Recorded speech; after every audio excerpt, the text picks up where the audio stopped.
CD 24. Capítulo 24. O furo jornalístico de Rita Skeeter.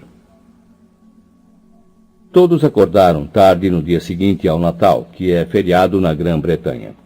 A sala comunal da Grifinória estava muito mais sossegada do que ultimamente. Muitos bocejos pontuavam as conversas ociosas. Os cabelos de Hermione tinham voltado a ficar crespos e cheios. Ela confessou a Harry que usara quantidades generosas de poção capilar alisante para ir ao baile. Mas é muita mão de obra fazer isso todo dia, disse ela sem emoção, coçando atrás das orelhas do ronronante bichento. Ron e Hermione aparentemente tinham chegado a um acordo subentendido de não mencionarem a discussão que tinham tido. Estavam até sendo simpáticos um com o outro, embora estranhamente formais. Ron e Harry não perderam tempo para contar à garota a conversa entre Madame Maxime e Hagrid que tinham ouvido. Mas Hermione não pareceu achar a novidade de que Hagrid era meio gigante tão chocante quanto Ron. Bom, eu achei que devia ser meio gigante, disse ela, encolhendo os ombros. Eu sabia que ele não poderia ser todo gigante, porque os gigantes têm uns 6 metros de altura. Mas, francamente, por que toda essa histeria por causa dos gigantes? Nem todos devem ser horríveis. É o mesmo tipo de preconceito que as pessoas têm com relação aos lobisomens. É muita cegueira, não é não? Ron fez cara de quem gostaria de dar uma resposta desdenhosa, mas talvez não quisesse outra briga, porque se contentou em sacudir a cabeça incrédulo quando Hermione não estava olhando. Agora era hora de pensar nos deveres de casa que eles tinham posto de lado na primeira semana de férias. Todos pareciam estar se sentindo pouco entusiasmados, agora que o Natal terminara. Todos, exceto Harry, isto é, que estava começando, mais uma vez, a ficar ligeiramente nervoso. O problema era que o dia 24 de fevereiro parecia bem mais perto, uma vez passado o Natal, e ele ainda não se mexera para decifrar a pista que havia no ovo de ouro. Portanto, ele passou a tirar o ovo do malão todas as vezes que subia ao dormitório, abria-o e escutava com atenção, na esperança de que, daquela vez, o grito fizesse mais sentido. Harry se esforçou para descobrir o que o som lhe lembrava, além dos 30 serrotes musicais, mas nunca ouvira nada que se parecesse com aquilo. Fechou o ovo, sacudiu-o vigorosamente, reabriu-o para ver se o som mudara, mas nada. Tentou fazer perguntas ao ovo, berrando para abafar seu lamento, mas nada aconteceu. Chegou mesmo a atirar o ovo do outro lado do quarto, embora não esperasse realmente que isso resolvesse. Harry não esquecera da dica que Cedrico lhe dera, mas seus sentimentos pouco amigáveis com relação ao campeão naquele momento, significavam que ele não estava interessado em aceitar a ajuda de Cedrico se pudesse. Em todo caso, achava que, se o garoto tivesse realmente querido dar uma mãozinha a ele, teria sido muito mais claro. Harry dissera a Cedrico exatamente o que o esperava na primeira tarefa, mas a ideia que o outro fazia de uma troca justa fora lhe dizer para tomar um banho. Bem, ele não precisava desse tipo de ajuda inútil, pelo menos não de alguém que ficava andando para cima e para baixo pelos corredores de mãos dadas com show. Assim chegou o primeiro dia do novo trimestre e Harry foi para as aulas sobrecarregado de livros, pergaminhos e penas, como de costume, mas também com essa preocupação a lhe pesar no estômago, como se o ovo fosse mais um peso a carregar para todo lado com ele. A neve continuava alta nos jardins, e as janelas da estufa estavam cobertas por um vapor tão denso que não era possível enxergar através delas na aula de herbologia. Ninguém estava ansioso para ir à aula de trato das criaturas mágicas com um tempo desses, embora, como disse Ronnie, era provável que os explosivins deixassem os alunos bem aquecidos, quer fazendo-os correr atrás deles, quer expelindo fogo pelo rabo com tanta força que a cabana de Hagrid pegaria fogo. Quando os garotos chegaram lá, porém, encontraram uma bruxa mais velha, com os cabelos grisalhos muito curtos e um queixo muito saliente, parada diante da porta da frente do professor. "Vamos, andem, a sineta já tocou há 5 minutos", vociferou ela, quando os viu caminhando pela neve com dificuldade ao seu encontro. "Quem é a senhora?" perguntou Rony, mirando-a. "Aonde foi o Hagrid?" "Meu nome é professora Grubbly Plank", disse ela com eficiência. "Sou a professora temporária de trato das criaturas mágicas." "Aonde foi o Hagrid?" repetiu Harry em voz alta. "Não está se sentindo bem", respondeu ela secamente. Uma risada breve e desagradável chegou aos ouvidos de Harry. Ele se virou. Draco Malfoy e o resto dos alunos da Sonserina estavam vindo se reunir à turma. Tinham um ar satisfeito, e nenhum pareceu surpreso de ver a professora Grubbly Plank. "Por aqui, por favor", disse a professora e saiu contornando o picadeiro onde os enormes cavalos da Beauxbaton tremiam de frio. Harry, Rony e Hermione a seguiram, olhando para trás, por cima do ombro, para a cabana de Hagrid. Todas as cortinas estavam corridas.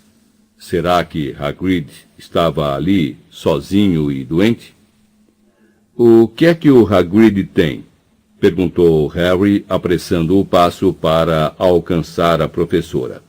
"Não é da sua conta", disse ela como se achasse que o garoto estava sendo intrometido. "Mas é da minha conta", disse Harry com veemência. "O que aconteceu com ele?" A professora Grubbly Plank continuou como se não o ouvisse. Conduziu-os além do picadeiro dos cavalos da Beauxbaton, todos agrupados tentando se proteger do frio, e em direção a uma árvore na orla da floresta, onde encontraram amarrado um grande e belo unicórnio. Muitas garotas soltaram exclamações de admiração ao ver o unicórnio. "Ah, é tão bonito!" murmurou Lila Brown. "Como será que ela conseguiu? Dizem que são realmente difíceis de apanhar." O unicórnio era tão branco que fazia a neve ao redor parecer cinzenta. Pateava o chão nervoso com seus cascos dourados e atirava para trás a cabeça com um só chifre. "Meninos, fiquem afastados!" gritou secamente a professora, estendendo um braço e, com isso, batendo com força em Harry na altura do peito. "Eles preferem o toque das mulheres, os unicórnios. Meninas à frente e se aproximem com cuidado. Vamos devagar." Ela e as meninas se adiantaram devagarinho até o bicho, deixando os garotos parados junto à cerca do picadeiro, assistindo. No instante em que a professora ficou fora do alcance de suas vozes, Harry se virou para Rony. "O que é que você acha que aconteceu com ele? Acha que pode ter sido um explosivinho?" "Ah, ele não foi atacado, Potter, se é que você está pensando isso", disse Malfoy suavemente. "Não, ele só está envergonhado demais para mostrar aquela cara tonha." "O que é que você quer dizer com isso?" perguntou Harry com rispidez. Malfoy meteu a mão no bolso interno das vestes e puxou uma folha dobrada de jornal. "Já vem você", disse ele. Detesto ser eu a lhe dar a notícia, Potter. Malfoy deu um sorriso afetado quando Harry pegou o jornal, desdobrou-o e leu-o com Ron, Simas, Dino e Neville, que espiava por cima do ombro deste. Era um artigo encimado pela foto de Hagrid, com uma cara extremamente sonsa. O maior erro de Dumbledore. Alvo Dumbledore, o excêntrico diretor da Escola de Magia e Bruxaria de Hogwarts, nunca teve medo de fazer nomeações controvertidas para o corpo docente. Escreve Rita Skeeter, nossa correspondente especial. Em setembro deste ano, ele contratou Alastor, Olho Tonto Moody, o notório ex-auror que vê feitiços por toda parte, para ensinar defesa contra as artes das trevas.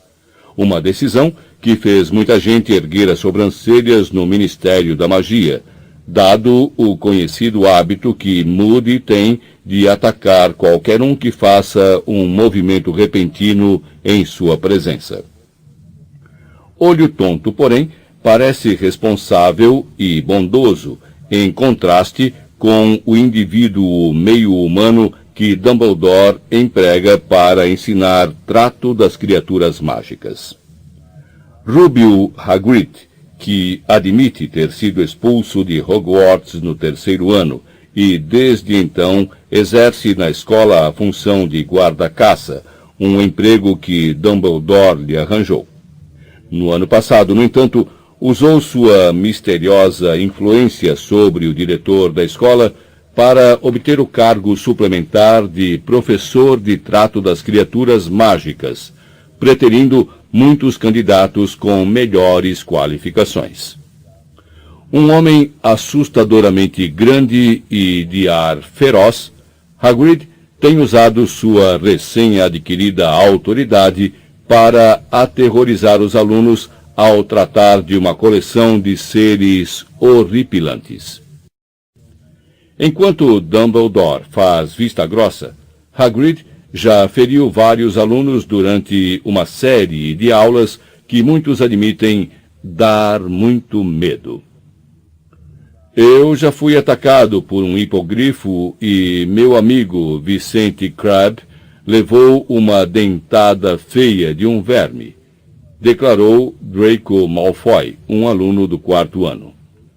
Todos odiamos Hagrid, mas temos receio demais para dizer qualquer coisa. Mas Hagrid não tem a menor intenção de desistir de sua campanha de intimidação. Em conversa com a repórter do Profeta Diário no mês passado, ele admitiu que cria uns bichos a que chama de explosivins, uma cruza extremamente perigosa de manticore com caranguejo de fogo.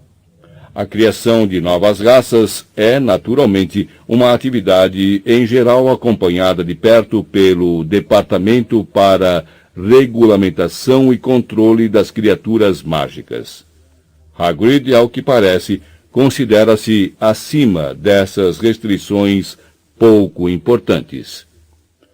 Eu só estava me divertindo um pouco, disse ele, antes de mudar rapidamente de assunto. E, como se isso não bastasse, o Profeta Diário agora encontrou provas de que Hagrid não é, como sempre fingiu ser, um bruxo puro sangue. De fato, não é sequer um ser humano puro. Sua mãe, podemos revelar com exclusividade, não é outra senão a giganta Fridwulfa, cujo paradeiro é atualmente desconhecido. Sedentos de sangue e brutais, os gigantes chegaram à extinção com as guerras que promoveram entre si no século passado. Os poucos sobreviventes se alistaram nas fileiras daquele que não deve ser nomeado, e foram responsáveis por alguns dos piores massacres de trouxas durante o seu reino de terror.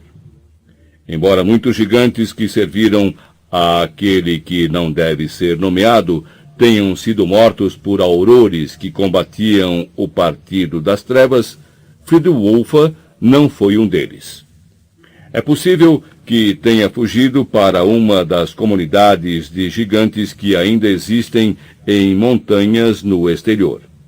Mas, se as extravagâncias de Hagrid durante as aulas de trato das criaturas mágicas puderem servir de medida, o filho de Friedwulfa parece ter herdado sua natureza brutal. Mas, bizarramente, dizem que Hagrid criou uma grande amizade pelo garoto que provocou a queda de você sabe quem. E com isso obrigou a própria mãe, bem como os demais seguidores do Bruxo das Trevas, a procurar um refúgio. Talvez Harry Potter não tenha conhecimento da desagradável verdade sobre seu grande amigo, mas não resta dúvida de que Alvo Dumbledore tem a obrigação de providenciar para que Harry Potter, bem como seus colegas, sejam informados dos perigos de se associarem com meios gigantes. Harry terminou a leitura e ergueu os olhos para Rony, cujo queixo estava caído. Como foi que ela descobriu isso? Sussurrou ele. Mas não era isso que estava incomodando Harry. O que foi que você quis dizer com "todos detestamos Hagrid"? Perguntou Harry, irritado, a Malfoy. Que bobagem é essa de que esse cara aí, e indicou Crabbe, levou uma mordida feia de um verme. Eles nem têm dentes. Crabbe dava risadinhas, aparentemente muito satisfeito consigo mesmo. Bom, acho que isso deve encerrar a carreira desse caipirão, disse Malfoy, os olhos brilhando. Meio gigante. E eu pensando que ele engolira um frasco de esquelece quando era criança. Nenhum pai nem mãe vai gostar nem um pouco dessa notícia. Vão ficar preocupados que o gigante devore os filhinhos deles. Vocês estão prestando atenção aqui na frente? A voz da professora Grubbly Plank chegou até eles. As garotas agora estavam agrupadas em torno do unicórnio, acariciando-o. Harry sentia tanta fúria que o artigo do Profeta Diário tremia em sua mão quando ele se virou maquinalmente para o unicórnio, cujas muitas propriedades mágicas a professora começava a enumerar em voz alta, para que os garotos pudessem ouvir também. Espero que ela continue, essa mulher, disse Parvati Patil, quando terminaram e todos seguiram para o castelo para almoçar. A aula ficou mais parecida com o que eu imaginei que seria o trato das criaturas mágicas. Criaturas normais como unicórnios, não monstros. E Hagrid? Perguntou Harry, zangado, quando subiam as escadas. O que é que tem ele? Perguntou Parvati com a voz inflexível. Ele pode continuar como guarda-caça, não pode? Parvati andava tratando Harry com frieza desde o baile. Ele supôs que devia ter dado mais atenção à garota, mas ela parecia ter se divertido mesmo assim. Com certeza estava contando a todo mundo que quisesse ouvir, que combinara encontrar-se com o garoto de Bobaton em Hogsmeade no próximo fim de semana. Foi uma aula realmente boa, disse Hermione quando eles entraram no salão principal. Eu não sabia metade das coisas que a professora Grubbly Plank falou sobre os Olhe isso aqui, rosnou Harry, sacudindo o artigo do Profeta Diário no nariz de Hermione. O queixo de Hermione foi caindo à medida que lia. Sua reação foi exatamente a mesma que a de Rony. Como foi que aquela Skitter horrorosa descobriu isso? Você acha que Hagrid contou a ela? Não, respondeu Harry, se adiantando para a mesa da Grifinória e se atirando numa cadeira furioso. Hagrid nunca disse isso nem a gente, não é? Acho que ela ficou tão aborrecida porque ele não quis contar os meus podres que saiu fuçando para se vingar dele. Talvez ela tenha escutado a conversa dele com Madame Maxime no baile, arriscou Hermione baixinho. Nós a teríamos visto nos jardins, disse Rony. Em todo caso, ela não tem permissão para tornar a entrar na escola. Hagrid disse que Dumbledore a proibiu. Talvez ela use uma capa da invisibilidade, disse Harry, servindo uma concha de caçarola de frango em seu prato e derramando-a por todo o lado, tal era a sua raiva. É o tipo de coisa que ela faria, não é? Se esconder atrás de moitas para escutar as conversas dos outros. Como você e Rony fizeram? Perguntou Hermione. Não estávamos querendo ouvir, disse Rony indignado. Não tivemos opção. O panaca começou a falar da mãe giganta num lugar em que todo mundo podia ouvir. Temos que ir visitar Hagrid, disse Harry. Hoje à noitinha, depois da aula de adivinhação. Dizer que o queremos de volta. Você quer ele de volta, não quer? O garoto disparou a pergunta a Hermione. Bem, eu não vou fingir que a mudança não foi legal. Ter uma aula decente de trato das criaturas mágicas para variar. Mas eu quero que Hagrid volte, é claro que quero, acrescentou Hermione depressa, fraquejando diante do olhar furioso de Harry. Então, naquela noite, depois do jantar, os três saíram do castelo mais uma vez e atravessaram os jardins congelados até a cabana de Hagrid. Bateram e os latidos retumbantes de Canino responderam. Hagrid, somos nós! Gritou Harry, socando a porta. Abra! Não houve resposta. Os garotos ouviram Canino arranhar a porta, mas ela não se abriu. Bateram mais uns 10 minutos. Rony até bateu em uma das janelas, mas não houve resposta. Para que é que ele está evitando a gente? Perguntou Hermione, quando finalmente desistiram e já iam voltando para a escola. Com certeza, ele não acha que nos importamos que ele seja meio gigante.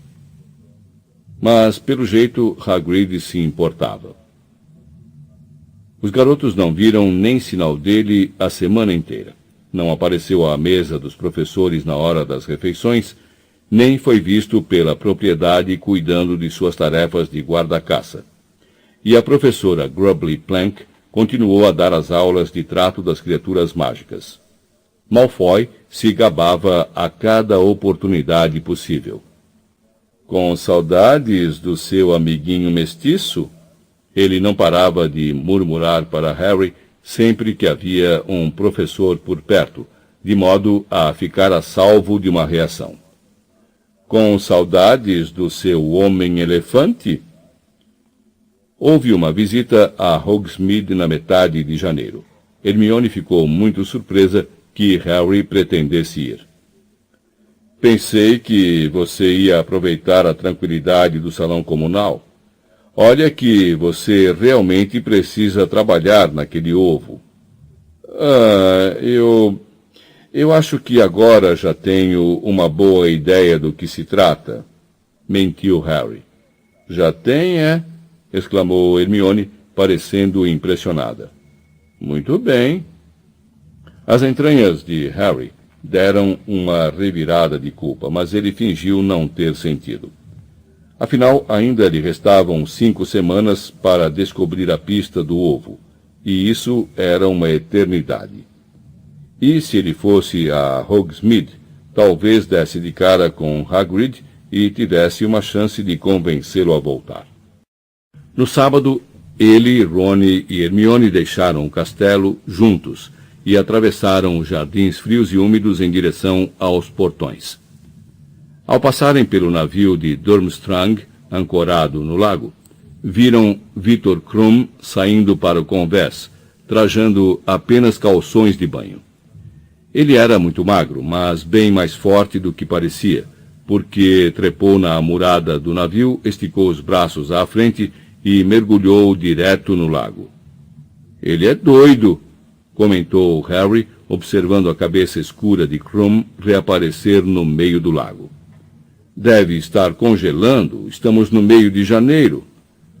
É muito mais frio no lugar de onde ele vem, disse Hermione. Imagino que ele sinta até um calorzinho aqui. É, mas ainda tem a lula gigante, lembrou Rony. Sua voz não revelava ansiedade. Se revelava alguma coisa, era esperança. Hermione reparou no tom de voz dele e franziu a testa. Ele é realmente legal, sabe? Não é nada do que se poderia pensar de alguém que vem de Durmstrang. Ele me disse que gosta muito mais daqui. Rony não fez comentários. Não mencionara Victor Krum desde o baile, mas Harry encontrara a miniatura de um braço embaixo da cama do amigo no dia seguinte ao Natal, que dava a impressão de ter sido arrancado do modelinho com as vestes de quadribol da Bulgária. Harry ficou de olhos muito atentos à procura de um sinal de Hagrid por todo o caminho até a enlameada rua principal, e sugeriu uma visita ao Três Vassouras, depois de se certificar de que Hagrid não estava nas outras lojas. O bar estava apinhado como sempre, mas uma olhada rápida pelas mesas informou a Harry que Hagrid não se encontrava ali. Desanimado, dirigiu-se ao balcão com Rony e Hermione. Pediu a Madame Rosmerta 3 cervejas amanteigadas e pensou, deprimido, que afinal teria feito melhor se tivesse ficado na escola escutando o lamento do ovo. Será que ele nunca vai ao escritório? Cochichou Hermione de repente. Olha lá! Ela apontou para o espelho atrás do bar, e Harry viu refletido ali Ludo Bagman sentado em um canto mais escuro com um grupo de duendes. O bruxo falava muito rápido e em voz baixa com os duendes, que tinham os braços cruzados e uma expressão assustadora no rosto. Era realmente estranho, pensou Harry, que Bagman estivesse ali no Três Vassouras num fim de semana, quando não havia nenhum evento do torneio e, portanto, nenhuma atividade do seu júri. Ele observou o bruxo pelo espelho. Bagman parecia tenso, tão tenso quanto naquela noite na floresta antes da marca negra aparecer. Mas, nesse momento, Bagman olhou para o bar, viu Harry e se levantou. Um momento. Harry o ouviu dizer bruscamente para os duendes e atravessar o bar em direção a ele, o sorriso juvenil de sempre no rosto. Harry! Exclamou ele. Como vai? Estava na esperança de encontrá-lo. Está tudo correndo bem? Ótimo, obrigado. Será que eu podia dar uma palavrinha rápida com você em particular? Disse ele pressuroso. Vocês poderiam nos dar licença um momento, por favor? Ok, concordou Rony, e ele e Hermione saíram à procura de uma mesa. Bagman levou Harry para o canto mais afastado do bar de Madame Rosmerta. Bom, achei que gostaria de cumprimentá-lo outra vez por seu esplêndido desempenho contra o rabo córneo, Harry, disse Bagman. Foi realmente soberbo. Obrigado, disse o garoto, mas sabia que não devia ser só isso que Bagman queria dizer, porque poderia ter dado os parabéns diante de Rony e Hermione. Mas o bruxo parecia não ter pressa alguma de dizer o que era. Harry o viu olhar para o espelho do bar na direção dos duendes que os observavam em silêncio, com aqueles olhos escuros e puxados. Absoluto pesadelo, disse Bagman a Harry entre dentes, reparando que Harry também observava os duendes. O inglês deles não é muito bom. Parece até que estou de volta à Copa Mundial de Quadribol com todos aqueles búlgaros. Mas, pelo menos, eles usavam gestos que todo ser humano era capaz de reconhecer. Essa turma fica algaraviando em grugulês. E só conheço uma palavra de grugulês, bladvak, significa picareta. Não gosto de usá-la para eles não pensarem que estou ameaçando-os.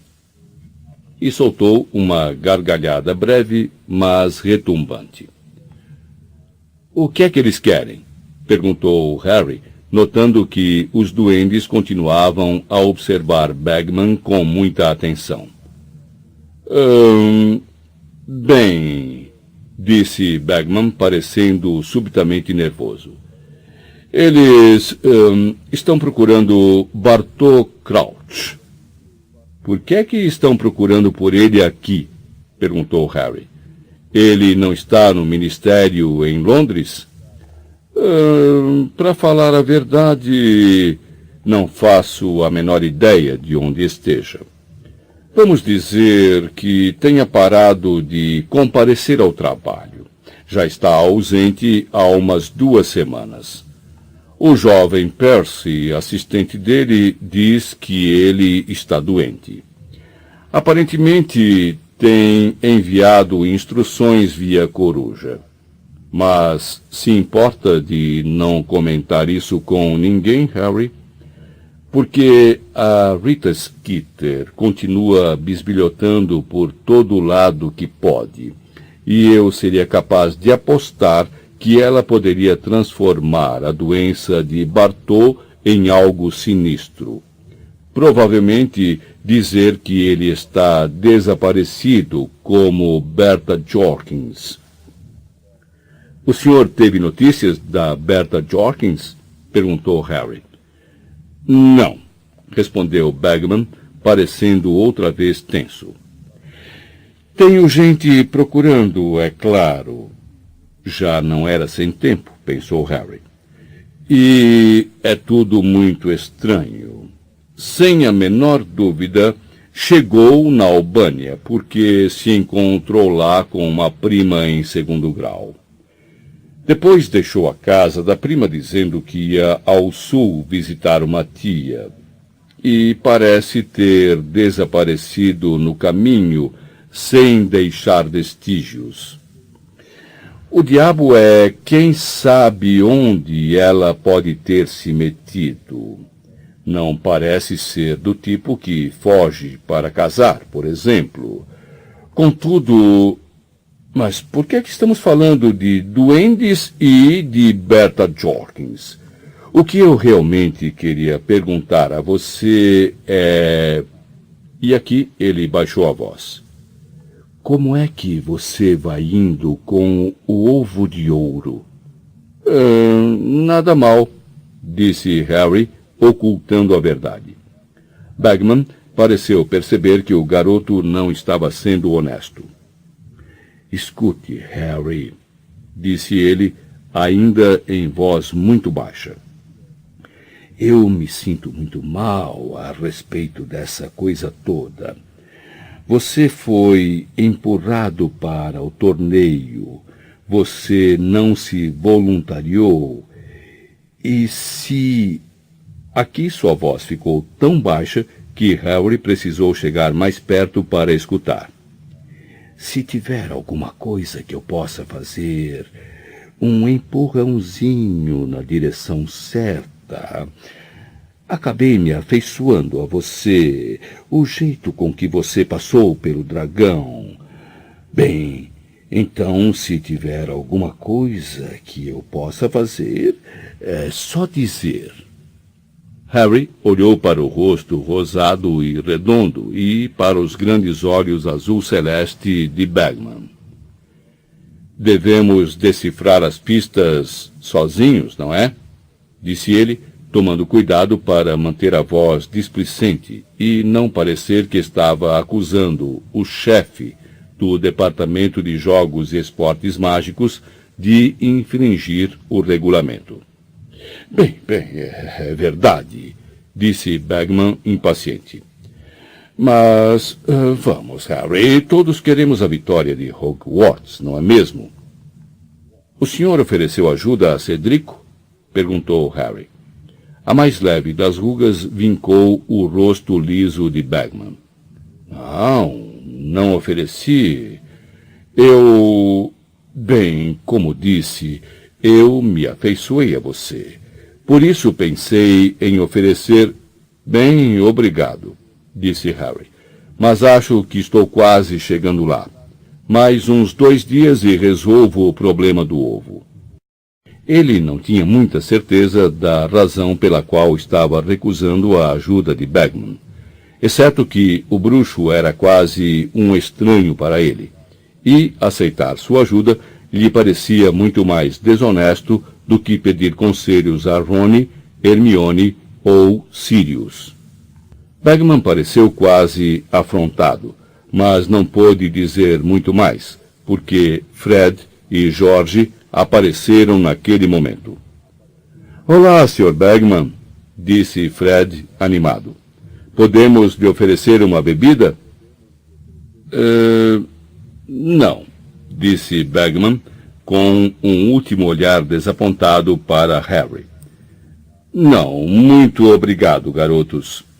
Fred e George pareciam quase tão desapontados quanto Bagman, que mirava Harry como se o garoto o tivesse deixado na mão. Bem, preciso correr, disse ele.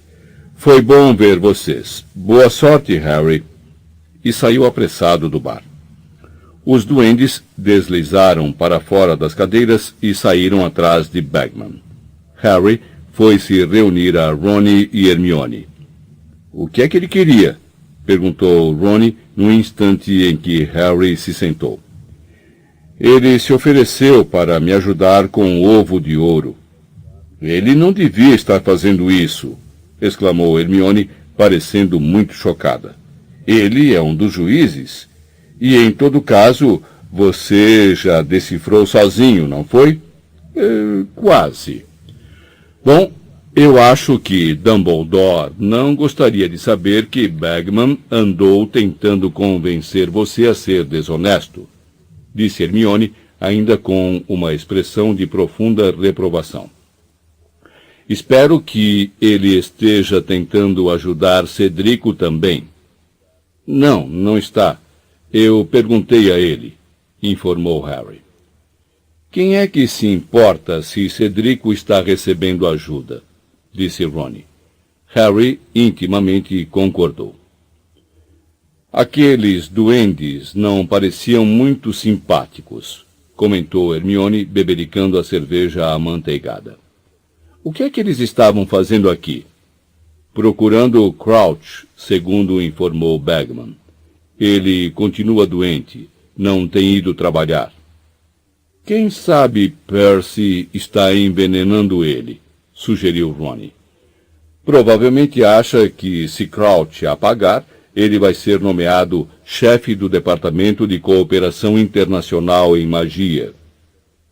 Hermione lançou a Rony um olhar do tipo, não brinque com essas coisas, e comentou.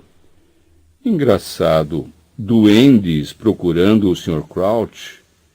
Eles normalmente se dirigem ao Departamento para Regulamentação e Controle das Criaturas Mágicas. Mas Crouch sabe falar um monte de línguas diferentes, lembrou Harry. Talvez eles precisem de um intérprete. Agora está se preocupando com os coitadinhos dos duendes, é? Perguntou Rony a Hermione. Está pensando em lançar um SPDF ou outra coisa do gênero? Uma sociedade protetora dos duendes feios? Ha, ha, ha! Exclamou Hermione sarcasticamente. Duendes não precisam de proteção. Você não tem prestado atenção ao que o professor Beans vem nos contando sobre as revoltas dos duendes? Não, disseram Harry e Rony juntos. Pois é, eles têm plena capacidade de enfrentar os bruxos, disse Hermione, tomando mais um golinho de cerveja amanteigada. Eles são muito inteligentes. Não são como os elfos domésticos que nunca se unem para se defender. Exclamou Rony, com os olhos fixos na porta. Rita Skeeter acabara de entrar. Estava usando vestes amarelo-banana. Tinha as unhas longas pintadas de rosa-choque e vinha acompanhada do seu fotógrafo barrigudo. Ela comprou bebidas e os dois abriam caminho entre as pessoas e as mesas até uma mesa próxima. Harry, Rony e Hermione amarraram a cara para ela ao verem-na se aproximar. Ela falava depressa e parecia muito satisfeita com alguma coisa. Não parecia muito interessado em falar com a gente. Você também não acha, Bozo? E por que você acha que não estava? E o que é que ele estava fazendo com uma matilha de duendes na cola? Mostrando os pontos pitorescos do povoado. Que absurdo! Ele sempre foi um mau mentiroso. Você acha que ele está escondendo alguma coisa? Acha que devíamos fuçar um pouco? Ludo Bagman, o desacreditado ex-chefe dos esportes mágicos, é uma boa abertura, Bozo. Agora só precisamos encontrar uma história para usá-la. Tentando estragar a vida de mais alguém? Perguntou Harry em voz alta. Algumas pessoas viraram a cabeça. Os olhos de Rita Skeeter se arregalaram por trás dos óculos de pedrinhas quando viu quem falara. Harry! Exclamou ela sorridente. Que ótimo! Por que você não vem se sentar conosco? Eu não chegaria perto da senhora nem com uma vassoura de 3 metros, disse Harry furioso. Por que a senhora fez aquilo com o Hagrid, hein? Rita Skeeter ergueu as sobrancelhas acentuadas com um lápis grosso. Os nossos leitores têm o direito de saber a verdade, Harry. Estou meramente fazendo o meu quem se importa que ele seja meio gigante, gritou Harry. Não há nada errado com ele. O bar inteiro ficou em silêncio. Madame Rosmerta acompanhava de olhar fixo por trás do balcão, aparentemente esquecida de que a garrafa que estava enchendo de quentão começara a transbordar. O sorriso de Rita Skeeter estremeceu levemente, mas ela o firmou quase no mesmo instante. Abriu a bolsa de crocodilo com um estalido, tirou a pena de repetição rápida e disse: Que tal me dar uma entrevista sobre o Hagrid que você conhece, Harry? O homem por trás dos músculos, a improvável amizade que tem por ele e as razões para tê-la. Você o chamaria de um pai substituto? Hermione se levantou abruptamente, a cerveja amanteigada apertada na mão, como se fosse uma granada. Sua mulher horrorosa, disse ela entre dentes. A senhora não se importa, não é? Qualquer coisa vira artigo, e qualquer pessoa serve, não é? Até Ludo Bagman. Sente-se, menininha boba, e não fale do que não entende, disse Rita Skeeter com frieza, seu olhar endurecendo ao pousar em Hermione. Sei de coisas sobre Ludo Bagman que deixariam você de cabelos em pé. Não que eles precisem de ajuda, acrescentou, mirando os cabelos lanzudos de Hermione. Vamos embora, disse Hermione. Anda, Harry. Rony, vamos. Os garotos saíram. Muita gente ficou olhando para eles enquanto se retiravam. Harry virou a cabeça ao alcançar a porta. A pena de repetição rápida estava em posição. Corria para frente e para trás no pedaço de pergaminho sobre a mesa. Você vai ser a próxima que ela vai perseguir, Hermione, disse Rony numa voz baixa e preocupada quando tornavam a subir a rua. Ela que experimente, disse a garota com voz aguda. Tremia de raiva. Vou mostrar a ela. Menininha boba, é? Ah, vai ter troco. Primeiro Harry, agora o Hagrid. Você não vai querer se indispor com a Rita Skeeter, disse Rony nervoso. Estou falando sério, Hermione. Ela vai desenterrar alguma coisa sobre você. Meus pais não leem o Profeta Diário. Ela não pode me apavorar e me fazer esconder, disse Hermione, agora caminhando tão depressa que Harry e Rony mal conseguiam acompanhá-la. A última vez que Harry vira Hermione com tanta raiva assim, ela metera a mão na cara de Draco Malfoy. E Hagrid não vai se esconder mais.